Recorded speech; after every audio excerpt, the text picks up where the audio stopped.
గౌరవనీయులు శాసనసభ్యులు పెద్దలు అనిల్ జాదవ్ గారికి మీరు కూర్చోవాలి బిడ్డ ప్లీజ్. గౌరవనీయులు రామకృష్ణారెడ్డి గారు, జాన్సన్ నాయక్ గారు, आप डालते रहो भाई, आप डालते रहो. గౌరవనీయులు సుభాష్ రావు గారు,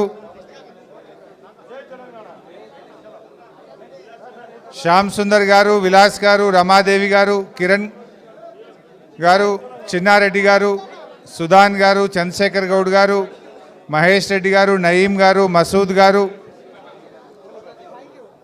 నిర్మల్ జిల్లా నుంచి వచ్చినటువంటి అన్నా తమ్ముళ్ళందరికీ పేరు పేరున నమస్కారం. జై తెలంగాణ. आप लोग बैठो ना भाई, कुर्सियाँ हैं ना, क्यों ठहर रहे? వేసుకున్న వాళ్ళు కూర్చోండి బిడ్డ, కండువాలు వేసుకున్న వాళ్ళు కూర్చోండి. ఈరోజు ముదోల్, నిర్మల్ నియోజకవర్గాల నుంచి పార్టీలో చేరిన తమ్ముళ్ళందరికీ పేరు పేరున స్వాగతం సుస్వాగతం. ఇవాళ రాష్ట్రంలో నలుమూలల ఎక్కడ చూసినా हर किसी को भी पूछो जय तेलंगाना जय केसीआर बोल रहे. वो निर्मल भी होने दो, हैदराबाद की जुबली हिल्स भी होने दो, जिधर भी देखो केसीआर, वापस केसीआर होना बोल के लोग बोलना शुरू कर दिए हैं. ఇవాళ మన దగ్గర కూడా మీరు ఆలోచించండి. ఉమ్మడి ఆదిలాబాద్ జిల్లాలో సదర్ మార్ట్ ప్రాజెక్టును ఆనాడు కేసీఆర్ గారి ప్రభుత్వం 95% పనులు పూర్తి చేసింది.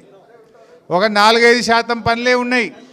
కానీ ఆ సదర్ మార్ట్ ప్రాజెక్టును 2 సంవత్సరాలైనా రేవంత్ రెడ్డి ప్రభుత్వం పట్టించుకోవడం లేదు. ప్యాకేజ్ 28-29 నిర్మల్ ముదోల్ నియోజకవర్గాలకు నీళ్ళు ఇచ్చే 28-29 ప్రాజెక్టులో భాగంగా కాళేశ్వరం నీళ్లు, దాని పనులు రేవంత్ పాలనలో ఒక అంగుళం కూడా ముందుకు పోతలేవు. అదేవిధంగా కుప్టీ ప్రాజెక్టు, బోత్లో కుప్టీ ప్రాజెక్టుకు రూపకల్పన చేశాం. 2 ఏళ్ళైనా రేవంత్ రెడ్డి ప్రభుత్వం తట్టెడు మట్టి కూడా తీసిన పరిస్థితి లేదు. లోయర్ పెనుగంగా ఆదిలాబాద్ నియోజకవర్గంలో 90% పనులు, బ్యారేజ్ నిర్మాణం పూర్తయింది, పంప్ హౌస్ పూర్తయింది, ప్రధాన కాలువలు కూడా తవ్వినం. ఇన్ని పిల్ల కాలువలు తవ్వితే 50,000 ఎకరాలకు ఆదిలాబాద్ నియోజకవర్గంలో నీళ్ళు వస్తాయి. దాన్ని కూడా పట్టించుకున్న పరిస్థితి లేదు. రేవంత్ పాలనలో రైతులను, ఆదిలాబాద్ జిల్లాను తీవ్రంగా నిర్లక్ష్యం చేస్తూ ఉన్నారు. సన్నవడ్లు పండినాయి, పండి అన్నారు. పోయిన యాసంగిలో మా నిర్మల్లో, ముదోల్లో, మా బోతులో, మా ఆదిలాబాద్ జిల్లాలో సన్నవడ్లు అమ్మిన రైతులకు ఈ రోజు వరకు కూడా బోనస్ పైసలు రాలే. మళ్ళా పంట చేతికి వచ్చింది, పోయిన పంట కూడా ఇంతవరకు బోనస్ ఇయ్యలే. రేవంత్ రెడ్డిది ఎట్లుందంటే అంతా ఆగమాగం, సగం సగం. ఎందుకు ఈ మాట అంటున్నా? రుణమాఫీ చేసిండు, ఎంతమందికి అయిందే ఊళ్ళే? సగం మందికి రుణమాఫీ అయింది, సగం మందికి కాలేదు. రేవంత్ రెడ్డి వచ్చినాక 4 పంటలు వచ్చినాయి. 2 పంటలకు రైతు బంధు ఇచ్చిండు, 2 పంటలకు ఎగ్గొట్టిండు. బోనస్, ఒక పంటకు బోనస్ ఇచ్చిండు, ఇంకొక పంటకు ఎగ్గొట్టిండు. ఏది చూడు అది రైతు బంధు అయినా సగమే, రుణమాఫీ అయినా సగమే, బోనస్ అయినా సగమే. కరెంటు కూడా మున్పట్లెక్కి వస్తున్నదా? మీరు చూస్తే కేసీఆర్ ఉన్నప్పుడు ఎప్పుడు ఇబ్బంది రాలే. సాయంత్రం 6 గంటలకు కరెంటు పోతే మబ్బుల 3 గంటలకు 4 గంటల దాకా 8-10 గంటలు కరెంటు తీసేస్తున్నారు. మోటార్లు కాలుతున్నాయి. మున్పట్లెక్క కరెంటు కూడా వస్తున్న పరిస్థితి లేదు. చివరికిగా యూరియాన్ని ఇచ్చినాడే. రేవంత్ పాలనలో యూరియా బస్తాలు కూడా దొరకక లైన్లలో నిలబడి జనం పరేషాన్ అయిపోయింది. యూరియా బస్తాలు ఇవ్వలేని చేతగాని దద్దమ్మ ప్రభుత్వం రేవంత్ రెడ్డి ప్రభుత్వం. రైతు బంధు ఇవ్వైతివి, రుణమాఫీ చేయవైతివి, బోనస్ ఎగబెడితివి, చివరికి ఎరువు బస్తాలు కూడా ఇయ్య శాత కాలేదు నీకు. కొంతమంది ఎరువు బస్తాలు దొరకక అమోనియా కొనుకొచ్చేసుకున్నారు. 900-950 బస్తా కొనుకొచ్చుకున్నారు. ఎరువు బస్తాలు దొరకక కొన్ని పత్తి చేనులు ఎర్రబడిపోయినాయి. వర్షాలు పడి నిర్మల్ జిల్లాలో తీవ్ర నష్టం జరిగింది. రేవంత్ రెడ్డి హెలికాప్టర్లో చూసిండు, పోయిండు. ₹1 వచ్చింది ఎవరికన్నా? ఇవాళ అకాల వర్షాల వల్ల నిర్మల్ జిల్లాలో మునిగిపోయిన పంట పొలాలకు ₹1 ఇచ్చిండా రేవంత్ రెడ్డి అని అడుగుతున్నా. ఒక చారణ కూడా ఇవ్వలేదని మా రైతు చెప్తున్నాడు. ₹1 ఇయ్యలే. ఈ రకంగా రైతులను అడుగడుగున నిండ ముంచిన ప్రభుత్వం రేవంత్ ప్రభుత్వం. అందువల్ల మీరు ఆలోచించండి. రైతులకు ఎప్పటికైనా కేసీఆర్ బీఆర్ఎస్ పార్టీ శ్రీరామ రక్ష. కేసీఆర్ గారే రైతుల్ని మంచిగా చూసుకున్నాడు. ఇవాళ రేవంత్ కథ ఎట్లున్నదో మీరు చూస్తలేరా? మంత్రులేది అనుకుంటున్నారు రోజు. ఏ పేపర్ అన్నా చూడు, ఈనాడు పేపర్ తీస్తే లోపల కుమ్ములాట్లని రాసినాయి. ఆంధ్రజ్యోతి చూస్తే ఓ ఆర్కే కాలంలో ఫుల్ పేజీ రాసినారు. ఎట్టెట్లా దన్నుకున్నారు, ఏమేమి దన్నుకున్నారు. కొంతమంది మంత్రులు ఆడోళ్ళని ఇళ్ళకి పిలుచుకుంటున్నారు, మహిళా ఆఫీసర్లను. ఇంత దుర్మార్గంగా ఇవాళ పేపర్లు పుంఖానుపుంఖలుగా పేపర్లు రాస్తూ ఉన్నాయి. టీవీ ఛానల్ పెడితే ఈ మంత్రి ఆ మంత్రిని తిట్టుడు, ఆ మంత్రి ఈ మంత్రిని తిట్టుడు, ముఖ్యమంత్రి ఒక మంత్రి తిట్టుడు, ఆ మంత్రిని ముఖ్యమంత్రి తిట్టుడు. పాలన తక్కువ, పంచాయతీలు ఎక్కువ. పబ్లిక్ గురించి ఏమైనా ఆలోచన చేస్తున్నారా? అరే క్యాబినెట్ మీటింగ్ పెడితే యూరియా బస్తాలు దొరుకుతున్నాయా లేవా అని చూడాలి. క్యాబినెట్ మీటింగ్ కొడితే తుఫాన్ వచ్చింది, వడ్లు కొంటరా లేదా, జల్దీ వడ్లు కొనుండ్రి అని మాట్లాడాలి. అరే పోయిన యాసంగి బోనస్ ఇవ్వలేదు, గా బోనస్ జల్దీ ఎట్లా ఇవ్వాలనో క్యాబినెట్లో మాట్లాడాలి. పిల్లలకు 2 లక్షల ఉద్యోగాలు ఇస్తామన్నాము, గా ఉద్యోగాలు ఎప్పుడు ఇస్తామో క్యాబినెట్లో మాట్లాడాలి. వీళ్ళు ఏం మాట్లాడుకుంటారు? తన్నుకునుడు. కొండా సురేఖ క్షమాపణ చెప్తున్నది. కొండా సురేఖ తిట్టినందుకు క్షమాపణ చెప్పుకునేటువంటి పరిస్థితి క్యాబినెట్ మీటింగ్ ఎజెండాలు. ఇలా క్యాబినెట్లో ముఖ్యమంత్రి హెచ్చరికలు, మంత్రుల నిలదీతలు, ఇవన్నీ పత్రికల్లో చూస్తే హెడ్లైన్స్, బ్యానర్ ఐటమ్స్. ఇవి నేను ఉన్నదంటే కొంతమంది మంత్రులు రేవంత్ రెడ్డి వాళ్ళ ఆంతరంగికులకు మింగుడు పట్టలేదు. నేను ఏమన్నా వీళ్ళు దండుపాల్యం మూట అన్న. అవునా కాదా?